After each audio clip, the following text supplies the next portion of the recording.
went to Fenton High School through the Fenton school system up through the 9th grade. Right.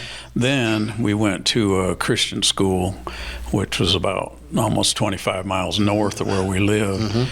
And so 10th, 11th, 12th grade, I went to that school. Right. The first year that the school came into existence, there was 100 students from kindergarten through 12th grade, and my older sister was the only senior that year. Right.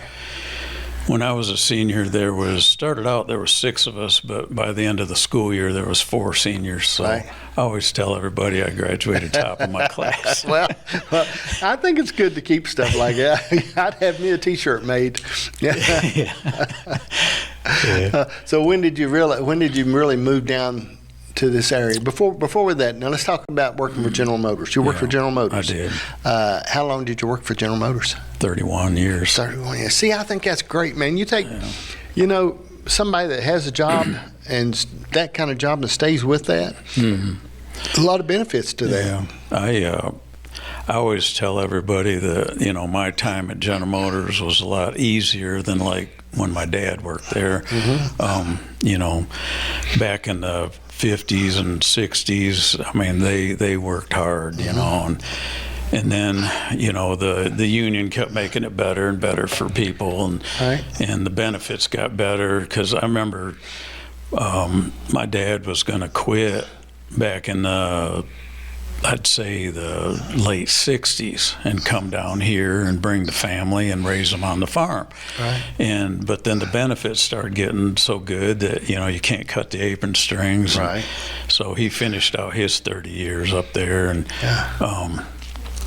but when I hired in, you would work for about 6 or 7 months, and then you'd be laid off for 6 or 7 months, and getting good unemployment and sub benefits. Right. And it was, just rocking chair money compared to when Dad was cutting his teeth there. I had a grandfather that retired working for General Motors.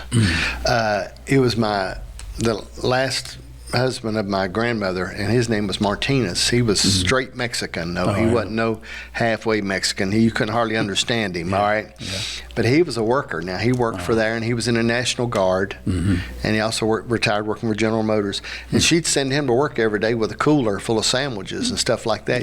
He'd sell sandwiches and drinks and stuff, and he was a worker. We worked around a lot of people that did that. That's what he did, He tamales. He was real big. He was big on that. But I think those kind of jobs, to get, to have a job like that and stay with that and retire. If you can find something early on in your life, I've always said, the biggest thing is a lot of people just switch job to job. Yeah. And if you're not happy, I wouldn't say stay with something you're miserable with. Right. But it's called work too. In the end, I'm sure every day you didn't click your heels together for 31 years and say, "Hot dogs, I'm going to work today." Yeah.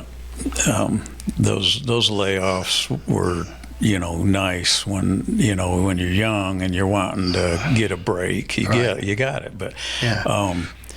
The insurance was good, for raising a family and that, every time the kids get a sniffle going on, rush them to the doctor, because, it didn't cost anything. And so it was good, steady employment, not unemployment. I know. And that makes sense. You know what I mean? But to stay with that, and that way you work out a good retirement, you work out things work out for you. And it's a really, I think it's great to do that. My son works for Pepsi, and I told him, I said, "Son, you're not going to get laid off. They're always going to need sugar water. Okay, as long as we live." Right.